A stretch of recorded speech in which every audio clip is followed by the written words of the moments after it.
jioni. Mwaka siku ya kwanza mpaka siku ya mwisho ni siasa. Siasa za chuki, siasa za matusi, siasa za kubagua watu. Ndio maana unawaona hata kwa runinga wanasema ati sababu wa Somali wamepewa kitambulisho na wanapata passport, eti hadhi ya passport ya Kenya inashuka. Tunataka tuwaambie shame on you. Wa Somali ni wa Kenya kama wa Kenya wale wengine. Wa Somali ni wa Kenya, sio wa Kenya. Huu mji wa Garissa, nyinyi kama jamii ya wa Somali mmekubali kuishi na Wakenya wengine kama ndugu na dada, na hambagui Wakenya wengine. Kiongozi yeyote anayekuja kubagua watu kwa msingi wa ukabila, huyo ni adui ya Kenya na ni adui ya dunia mzima. Kama iko watu watashusha hadhi ya passport ya Kenya, sio wa Somali kupata kitambulisho, sio wa Somali kupata passport ya Kenya.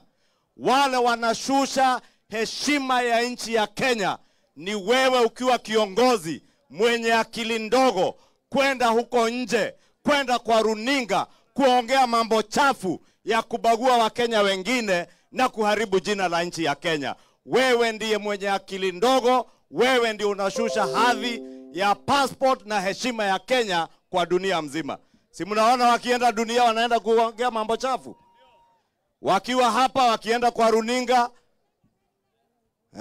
si mliwaona wakienda Marekani, maneno inatoka kwa mdomo, maneno chafu. Si mliwaona? Si mnaona wakienda kwa runinga, badala uambie Wakenya agenda yako ya Wakenya ni agenda gani, unaenda kuongelea viongozi wengine, kusema sijui Kithure Kindiki ni mrefu, sijui amenona, sijui Ishong'o yako na meno chafu, na wewe hujajiangalia meno yako nani? Hiyo mambo ya ukabila na mambo ya kuongelea viongozi wengine hakuna mahali itakupeleka. Kama unataka kuwa kiongozi, kuja Garissa, ambia Wakenya wenye wako Garissa, uambie wote waishi kwa amani kama ndugu na dada wa nchi moja. Usibague ati huyu ni Msomali, huyu ni Mkikuyu. Nimeona Wakikuyu wako hapa kina Wanjiko na Njoroge. Si nimewaona hapa? Si mnaishi na wao kwa amani? Sasa mtu akija waambia sijui watu ya nyumba. Watu ya nyumba ni sisi wote, nyumba moja ya Kenya. Sisi wote ni nyumba moja. Kweli si kweli? Na tusikubali kiongozi yeyote aje hapa Garissa atubague kwa misingi ya ukabila.